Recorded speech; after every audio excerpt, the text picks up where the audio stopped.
بھائیوں، یہ جو نوجوان نسل اتنی کمیوں کے ساتھ ہمارے سامنے کھڑی ہے، اتنی کمی ان کے اندر رہنے کس نے دی؟ ان نوجوانوں کو شروع سے صحیح تربیت کرنے کا ذمہ دار اللہ رب العالمین نے کس کو بنایا تھا؟ اس بندے نے اپنی ذمہ داری پوری کی ہے یا نہیں کی؟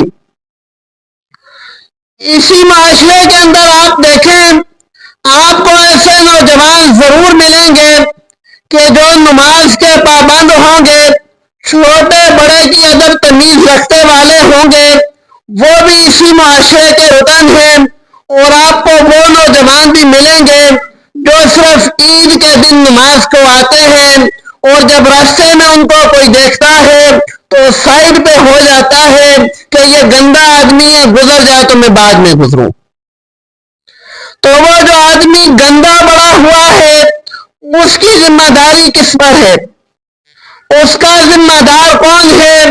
یا اس کی جو آئندہ آنے والی نسل ہوگی، اس کی وہ پرورش کیسے کرے گا؟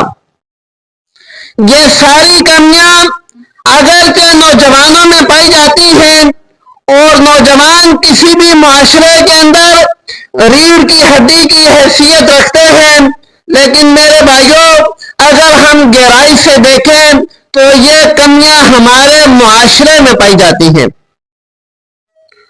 اور اگر ہمارا معاشرہ ایسا ہی رہا، اس کو بہتر کرنے کی کوشش نہ کی جائے، تو حالات مزید بد سے بدتر ہوں گے۔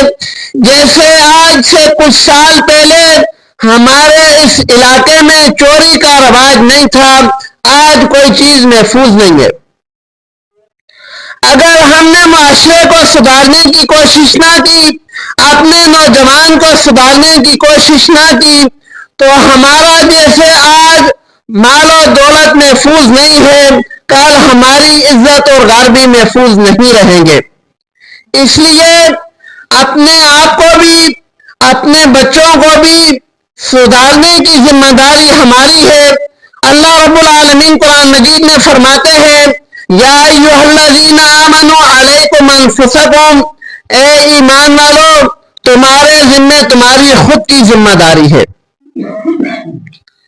لا یضرکم من ضل اذا اہتدیتم، اگر تم خود ہدایت پر ہو، تم خود ٹھیک ہو، لا یضرکم، تو پھر کسی کے غلط ہونے سے تمہیں کوئی بھی نقصان نہیں ہوگا۔